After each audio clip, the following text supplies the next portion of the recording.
Dugaan penguntitan terhadap mantan Ketua Badan Eksekutif Mahasiswa Universitas Gadjah Mada kembali menjadi sorotan. Setelah sebelumnya mengaku menemukan benda yang diduga sebagai alat pelacak, kini muncul temuan baru yang membuat kasus tersebut semakin menyita perhatian publik. Mantan Ketua BEM UGM, Tio Ardianto mengklaim kembali menemukan benda lain yang diduga memiliki fungsi serupa. Diketahui, benda mencurigakan ditemukan setelah Tio mengikuti aksi unjuk rasa atau demo mahasiswa dalam aksi Gejayan, Yogyakarta, Sabtu, 13 Juni 2026. Kejadian tersebut terjadi di tengah kerisauan para aktivis dan mahasiswa berunjuk rasa di berbagai daerah, tak hanya di Yogyakarta. Sejak Jumat, 12 Juni 2026. Gelombang aksi demonstrasi juga digelar di Jakarta oleh aliansi mahasiswa termasuk yang dikomandau BEM Universitas Indonesia. Menurut penjelasannya, benda kedua tersebut ditemukan ketika ia sedang dalam perjalanan menuju Bandara Jenderal Ahmad Yani untuk berangkat ke Makassar. Temuan itu muncul setelah perangkat miliknya kembali memberikan notifikasi yang mengindikasikan keberadaan perangkat asing yang bergerak bersamanya.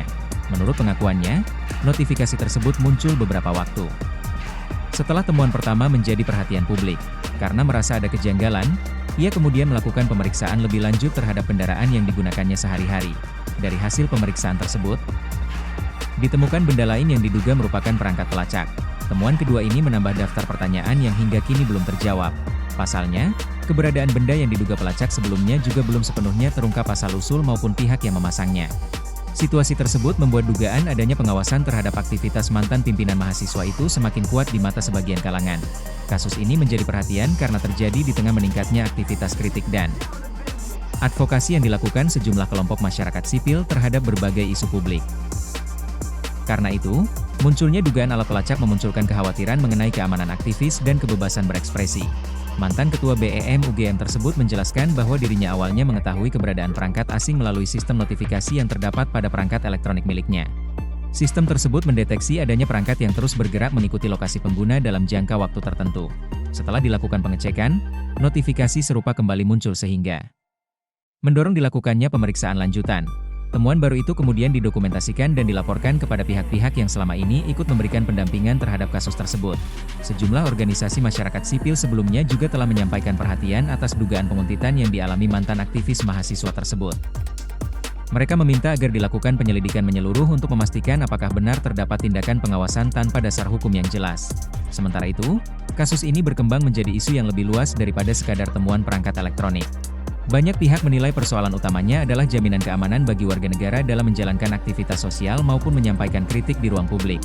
Apabila dugaan tersebut terbukti, maka peristiwa ini berpotensi menimbulkan pertanyaan serius mengenai perlindungan terhadap hak-hak sipil. Pengamat keamanan digital menilai bahwa teknologi pelacakan saat ini memang semakin mudah diperoleh dan digunakan.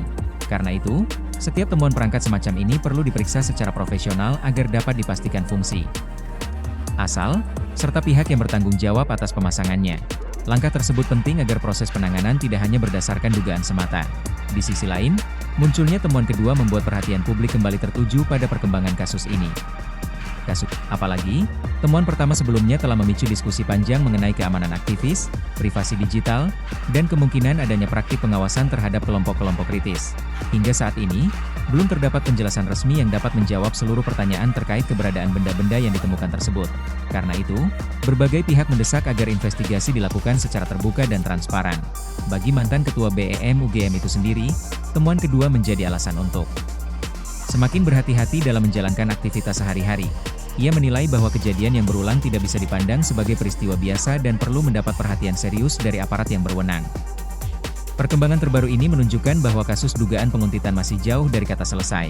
Alih-alih mereda, munculnya perangkat yang diduga pelacak kedua justru memperluas pertanyaan mengenai siapa yang berada di balik peristiwa tersebut dan apa tujuan sebenarnya dari tindakan yang diduga dilakukan secara diam-diam itu.